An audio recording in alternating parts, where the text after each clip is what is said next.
sebuah topik yang menurut aku sangat menarik. Seeking true definition of happiness. Berbicara tentang topik itu, aku teringat ketika tahun lalu aku pergi ke salah satu second hand luxury brand store di Singapura. Ada sebuah tas luxury brand yang cukup menarik perhatianku di etalase. Setelah aku lihat-lihat, sepertinya aku tertarik untuk membeli tas itu.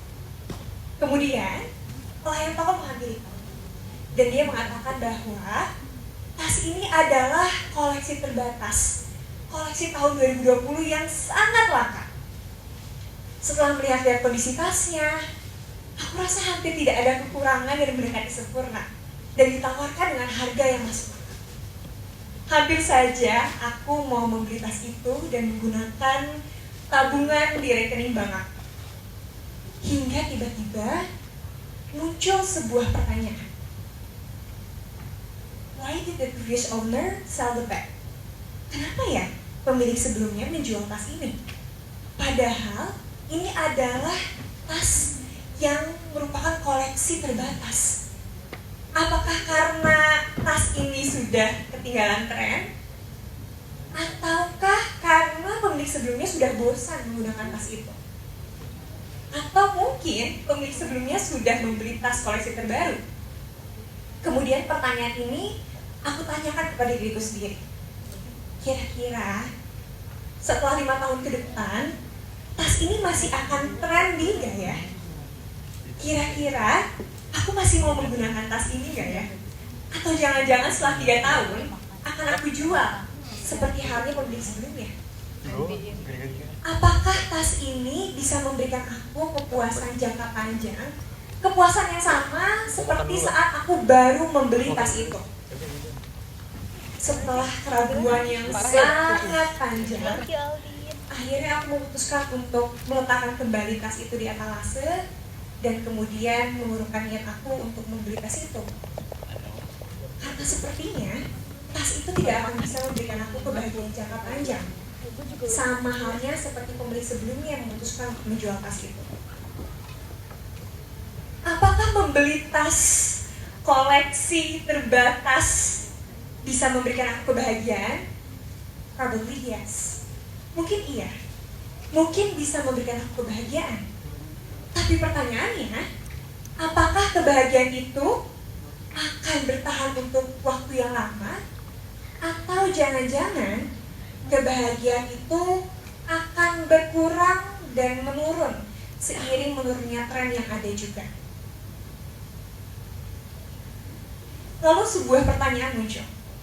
Does keeping up with the trend provide a sense of happiness? Ini pertanyaan yang menarik untuk aku pribadi. Karena aku yakin betul bahwa setiap dari kita punya kebahagiaan yang berbeda-beda. Kebahagiaan yang berbeda sesuai dengan keunikan dan juga karakter kita masing-masing. Kebahagiaan yang aku yakin tidak akan mungkin bisa disamaratakan oleh sebuah tren yang ada. So I repeat the question. Does keeping up with the trend provide a sense of happiness? Sepertinya kita bukan fokus pada tren itu sendiri, tapi kita fokus pada happiness itu sendiri. Bukan trennya yang bermasalah, tapi jangan-jangan kita yang belum bisa mengenali apa sih sebenarnya kebahagiaan yang kita butuhkan di dalam hidup kita. Apakah membeli tas luxury brand dengan koleksi terbatas bisa membuat kita bahagia? Gak ada salahnya. Gak ada yang salah juga dengan mengantri berjam-jam untuk bisa dapetin kromboloni. Gak ada yang salah juga dengan mengantri berjam-jam untuk bisa dapetin gantungan kunci Labubu seharga 1 juta hanya untuk digantungkan di tas kita. Gak ada yang salah dengan semua tren itu. Yang salah adalah kita belum mengenali kebahagiaan yang kita butuhkan di dalam hidup kita. Lalu pertanyaan baru muncul lagi. So how can we understand the true definition of happiness itself? Gimana caranya kita bisa tahu kebahagiaan apa sih yang sebenarnya kita butuhkan di dalam diri kita? Aku percaya bahwa kebahagiaan itu bukan sesuatu yang bisa kita cari ke sana sini, tapi sesuatu yang bisa kita ciptakan di dalam diri kita masing-masing.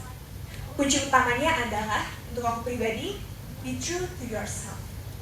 Jujur sama diri sendiri. Apa sih sebenarnya yang kita suka? Coba berbagai macam hal yang bisa memuaskan diri kita. Jangan membatasi diri kita dengan perspektif-perspektif orang lain ataupun ketakutan-ketakutan yang sebenarnya mungkin tidak berdasar. Pun sebaliknya, jujur ketika kita sedang tidak merasa bahagia. Jujur ketika kita sedang merasa capek, sedih, marah, supaya kita bisa sembuh lebih cepat. Kemudian bisa kembali lagi menemukan kebahagiaan itu. Buat aku pribadi, kalau ditanya apa sih kebahagiaan menurut kamu? Aku bisa bilang, aku bisa menemukan kebahagiaan ketika aku bermanfaat untuk orang lain. Aku bisa menemukan kebahagiaan ketika aku bisa menyuarakan aspirasi aku dan mewujudkannya menjadi sebuah hal yang konkret. Dan puncak kebahagiaan aku bisa aku katakan terjadi ketika aku bisa menyuarakan isi hati kecil aku, kemudian mengekspresikannya dengan penuh kebebasan.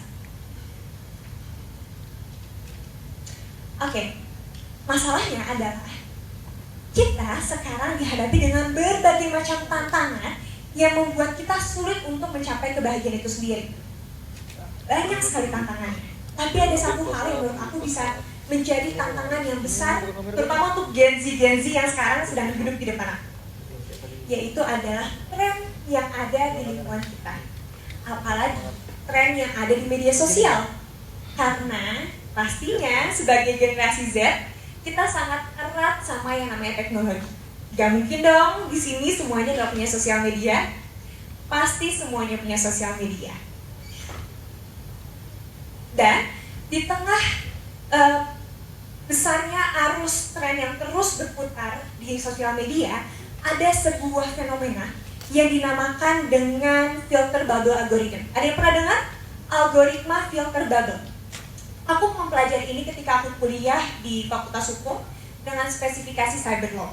Jadi ternyata saat ini informasi-informasi yang kita dapatkan di media sosial itu sudah difilter dan dipersonalisasi sedemikian rupa oleh algoritma untuk bisa menghasilkan hal-hal yang memang kita minati atau memang tren-tren yang relevan. Jadi sadar atau enggak, persepsi-persepsi yang kita buat di sosial media itu sebenarnya sudah dibentuk oleh algoritma yang cerdas itu. Sehingga akhirnya kita terikat ataupun kita stuck di sebuah tren, di sebuah persepsi yang memang algoritma itu ciptakan. Next. Akibatnya, kita stuck di sebuah tren loop. Ada yang pernah dengar istilah tren loop? Yaitu adalah tren yang terus berputar tanpa ada habisnya, yang akhirnya mengikat kita, yang akhirnya membuat diri kita terikat dengan tren itu. Tren yang akhirnya membuat kita kadang melabeli sesuatu sebagai hal yang estetik, sebagai hal yang lucu, sebagai hal yang viral, akhirnya membuat kita impulsif untuk overkonsum berbagai macam hal. Tren yang membuat kita menormalisasi hal-hal yang sebenarnya mungkin tidak pantas. Dan juga tren yang membuat kita justru melebih-lebihkan sesuatu hal yang sebenarnya justru biasa aja. Jadi, banyak perspektif-perspektif ataupun persepsi-persepsi yang kita buat akhirnya terbentuk bukan benar-benar dari aspirasi kita pribadi, tapi apa yang sudah dibentuk oleh tren itu kemudian kita menormalisasi sebagai sebuah standar kehidupan yang ada di lingkungan kita. Thanks to social media, we are all rely on it. Apalagi yang tadi aku sebutkan, generasi Z saat ini sangat berpengaruh terhadap hidupnya terhadap teknologi. Semuanya menggunakan teknologi. Pada umumnya, karakteristik dari generasi Z adalah ketika membuat pilihan-pilihan besar dalam hidupnya, mereka akan menggantungkan pilihannya kepada lingkungan sekitarnya. Tapi masalahnya adalah interaksi sosial secara langsung yang dilakukan oleh generasi Z sangat minim. Kebanyakan dilakukan di media sosial. Sehingga hal ini membuat tingkat stres generasi Z ketika menggunakan sosial media menjadi sangat tinggi. Stres ini terjadi karena adanya sebuah standar kehidupan yang dibuat oleh sosial media itu sendiri yang tadi kita sudah bahas, ternyata didasari oleh tren-tren dan juga filter-filter algoritma yang ternyata tidak sadar membuat kita membentuk sebuah persepsi tertentu. standar kehidupan yang mungkin bisa kita bilang sebenarnya nggak masuk akal dan juga nggak realistis. Standar kehidupan yang cenderung sempurna dan akhirnya membuat kita melunturkan nilai-nilai kemanusiaan bahwa sebenarnya kesempurnaan itu tidak ada. Lalu gimana caranya kita mau menggantungkan kebahagiaan kita pada sesuatu yang sebenarnya tidak realistis ataupun tidak nyata? Contohnya, aku buka di sini bahwa aku harus jujur, yang teman-teman lihat di sosial media aku, begitupun influencer-influencer lainnya sebenarnya tidak sesuai dengan kenyataannya. Kita menggunakan beauty filter, kita menggunakan aplikasi editing. Kita kadang-kala mengatakan bahwa makanan yang kita makan itu enak, padahal sebenarnya it is awful. Kadang-kala kita membagikan betapa menyenangkannya liburan di sebuah negara, padahal sebenarnya kita juga concern tentang jumlah uang yang ada di rekening bank kita. Teman-teman nggak pernah tahu kan apa yang para influencer posting di second akun? Yang teman-teman lihat hanya first akunnya kan yang terlihat bahagia. Sama halnya seperti foto ini. Aku memberanikan diri untuk menaruh fotoku di sini. Sebelah kiri mungkin tidak terlalu terlihat jelas, tapi sebelah kiri adalah foto yang aku posting di Instagram, di mana fotonya terlihat kulitku sangat mulus, tidak ada jerawat, cerah.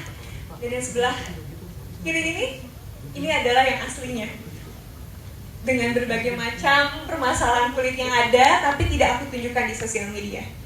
Sekali lagi aku tanya, how can we rely our happiness on something that is unreal? So, I decided to make my own path. Di tengah kencangnya arus tren yang ada, aku memutuskan untuk membuat konten sesuai dengan apa yang aku yakini. Karena ternyata setelah beberapa tahun menggeluti dunia konten kreatif, ada hal yang lebih penting daripada engagement rate ataupun jumlah likes yang aku dapatkan, yaitu kepuasan pribadi ketika aku bisa memposting konten-konten yang sesuai dengan apa yang aku yakini. Ada dua hal yang aku tahu itu sangat membuat aku puas dengan konten yang aku posting. Pertama adalah materi apa yang aku buat. Aku harus memastikan bahwa materi itu memang benar-benar aku minati dan aku pahami, serta bisa menjawab keresahan audiens aku. Kemudian adalah bagaimana konten yang aku buat itu bisa memberikan manfaat untuk audiens aku. Nah, ini adalah contoh-contoh konten yang aku buat. Biasanya aku membahas tentang inspirasi, edukasi, dan berbagai macam isu-isu lainnya yang didasari oleh sumber-sumber dari buku, pendapat para ahli, ataupun experience aku pribadi. Kemudian ternyata respon ini yang membuat aku sangat semangat untuk melanjutkan apa yang aku yakini. Karena boleh jujur, sebenarnya bertahan dengan keyakinan dan idealisme yang aku punya tidak selalu membuahkan engagement rate yang tinggi ataupun konten yang viral. Kadang-kala kita harus menerima jumlah likes yang sedikit atau komen yang juga terbatas, tapi ada komen-komen ataupun respon-respon di DM yang ternyata luar biasa memberikan aku kepuasan. Ada yang tidak jadi mengakhiri hidupnya karena menonton konten aku. Ada yang mengatakan menemukan semangat hidupnya melalui konten yang aku buat. Jadi aku memutuskan untuk bertahan dengan value yang aku punya di konten sosial media aku. Karena aku yakin influence is about being genuine. So instead of keeping up with the trend to get as much as attention, I choose to pursue my own happiness through the content that I make in social media. Aku memutuskan untuk bertahan pada value yang aku punya melalui konten-konten yang aku buat di sosial media, karena menurut aku yang paling penting adalah bagaimana konten yang aku buat bisa memberikan dampak dan juga perubahan untuk orang-orang di sekitar aku. Kemudian, ini juga menarik.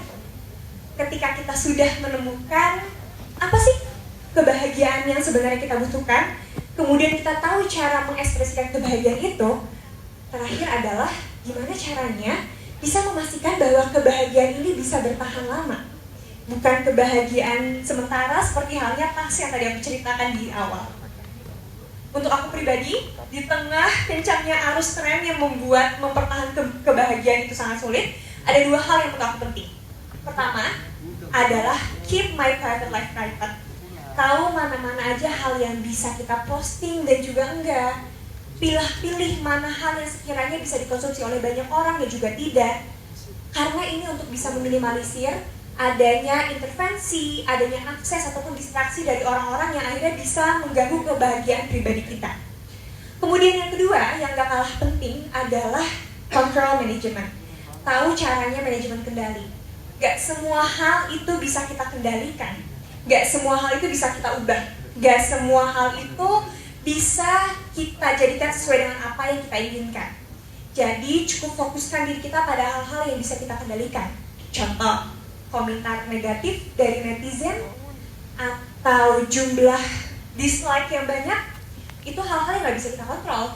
Jadi daripada pusing memikirkan gimana caranya supaya dapat komentar yang baik, lebih baik kita fokus untuk gimana caranya kita bisa menerima komentar-komentar itu dengan cara yang positif. Oke, kita kembali ke pertanyaan pertama yang tadi kita tanyakan.